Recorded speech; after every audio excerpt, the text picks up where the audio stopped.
4 offensive rebounds of those 9 coming from your big man in Larry Muyang. John Fa. Kilos. They get it to Alan Mina against Mark Olayon. 9 on their shot clock. Mina makes his move. Kick out pass. Egilos. A bit off his range, but makes it anyway. The former Batangas City champion back in the inaugural season hits a big shot to pull Pampanga to within 4 points. And just staying composed. He, so far, has gotten quality shots for the Giant Lanterns. Another basket made. He is now 4 out of 5 from the field. And boy, just quality looks that J-Mo Eguiluz has given the Giant Lanterns. Batangas with a timeout. Their lead dwindled down to 4, 61-57.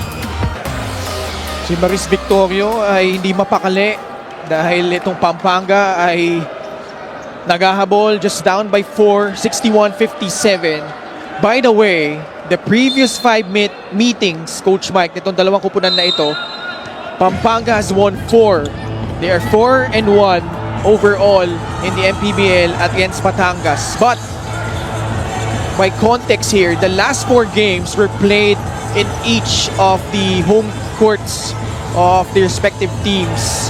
Pampanga played at home in Season 3, 4, and 6 as Seda Blaza scores para dito sa Batangas. At that time, Seda Blaza using foot speed right there. I guess, was he defended by Larry Muyang that time or J-Mo Eguiluz? He's just claiming that baseline. Look at that trap. Oh, great pass. Oh, wow. Mina, the catch and the feed to Larry Muyang. We are down to our final 2 minutes. 63-59. Batangas with a 4-point lead. What a game this has been, Ken. Neither team is out of the woods here. Valoria to Ablaza. Natapik sa likod ni John Fa. It's a jump ball. Possession arrow pointing to Batangas City. But they can review this one under the last 2 minutes. Assist of the game brought to you by 1xBet, the title sponsor of the MPBL. Your choice, your victory. Feel more game with 1xBet. Quick thinking by Alan Mina right there. Catching that ball, immediately releasing it to big man Larry Muyang on that short corner. Just to add on to my point, Coach Mike, binanggit ko nga, 4-1 ang Pampanga. Their only loss against Batangas was back in Season 5. As we check out here, this last out-of-bounds play first. Ball got tapped. Tanong, tumama ba ulit kay Seth? Ooh. Oh, that should be Giant Lanterns ball. Sure looked like twice it hit Seda Blaza before it went out. That should be Giant Lanterns ball. Season 5, nanalong Batangas against Pampanga. It was just little bit across here sa Batangas State University. During that time, wala pang talo yung Pampanga. This was the first season with Justin Baltasar. They lost that game. Talking about Pampanga, only one of 2 losses during the regular season.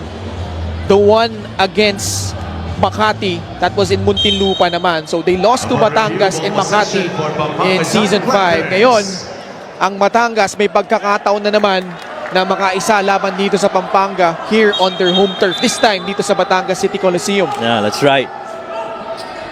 The officials made the right call right there.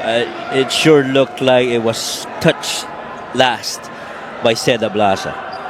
And also for context, lahat po ng laro between these 2 squads except yung very last game nila last season, lahat dikit. Tinambakan ng Pampanga itong Batangas sa Brenzy Giao Convention Center last season. But here, man, another close one. Pampanga just behind by 4 points.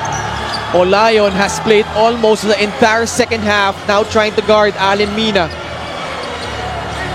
Clemente puts it on the deck, laban kay Levi Hernandez. Mina peeks at the clock, 8 seconds left.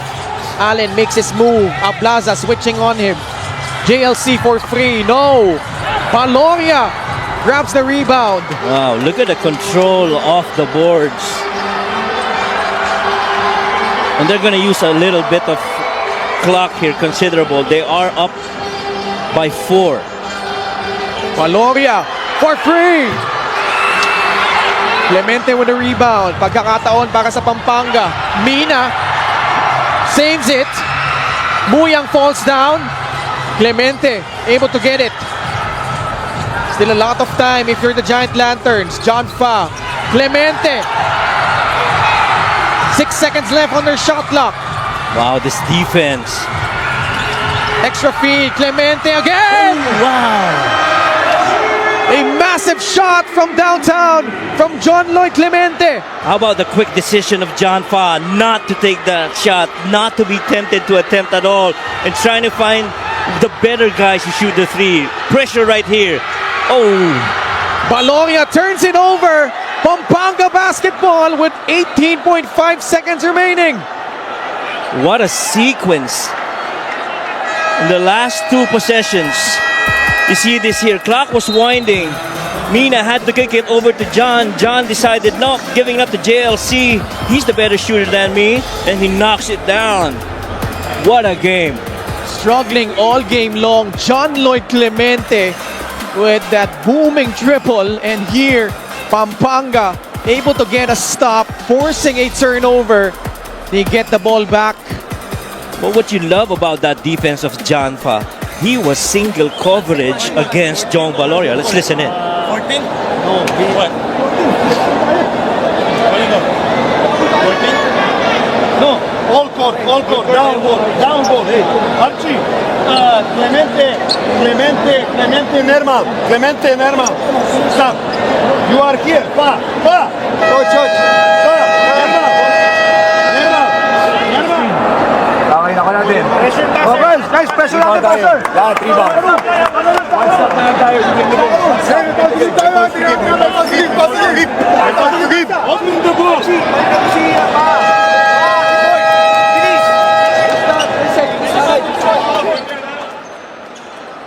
What do you think, Coach Mike? Well, it's tough to figure out. I don't understand. He just called out John Normal. And I think that was John Lloyd Clemente, the other guy that he called. Now, they opted to inbound it from the backcourt. So clearly, I think what they're trying to do here is go for the last shot. Yeah, most probably. That's the thing. But one other reason might be they want to compact that half-court set with the stingy defense of the Rum Masters right now. And this game is going to be decided by defense versus offense. I say this might be the final possession of this game. Clemente, Mina, Concepcion, Egilos, and Muyang, the unit for Coach Pedic Di Matulak. Concepcion laban kay Ochea. 10 seconds left. Clemente for free. No! Concepcion tracks it down. 5 seconds left. Floats it up and in!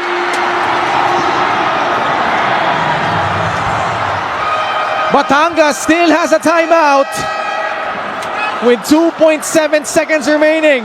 Wow, Archie Concepcion comes up clutch once again. It was the race for the offensive rebound, but before that shot by JLC really looked good. But look at Archie Concepcion chasing for that ball, floater on its way, in a 1-point lead for the Giant Lanterns. All hustle and effort for Archie. Archie Concepcion also struggling all game long with the biggest shot for Pampanga. Timeout Batangas. Let's listen in. Maganda. Okay.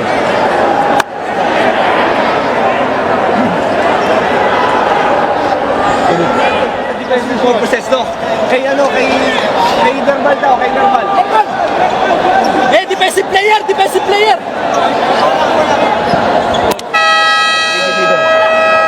Ready. Strong. Set. Okay. Ganito ah. Please spin.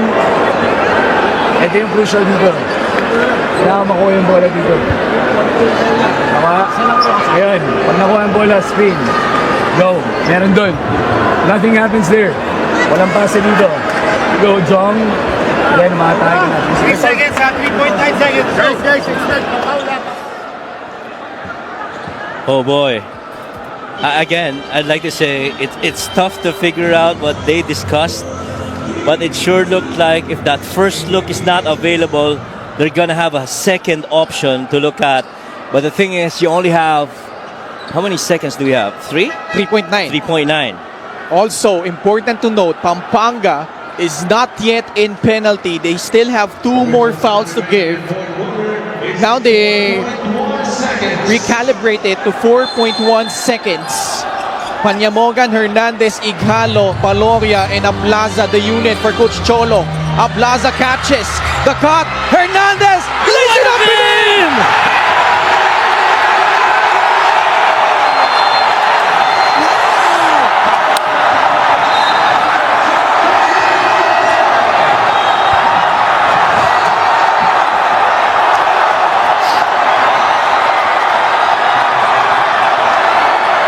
What a perfectly drawn up play by Coach Cholo Villanueva. And who better to finish that than that guy right here? Look at that. They tried to cross screen that one, bringing in Seda Blasi to the weak side of the floor. Gets that on the post. A dive slot by Levy Hernandez. What a beautiful finish going glass.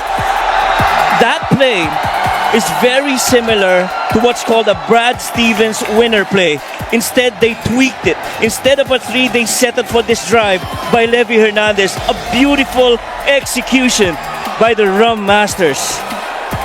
Wow, gutsy play by Coach Cholo Villanueva, but still some time left on the clock. 1.1 seconds remaining. Timeout Pampanga, and we'll listen in to their huddle. But Archie gave it a good chase. Archie gave that shot a good chase. He was just late. Okay, tuloy-tuloy tayo dito. Levy Hernandez looks like he suffered an injury after Right. making the basket, but one last stop if you're Batangas. Now you look at the 5 of the Rum Masters right now.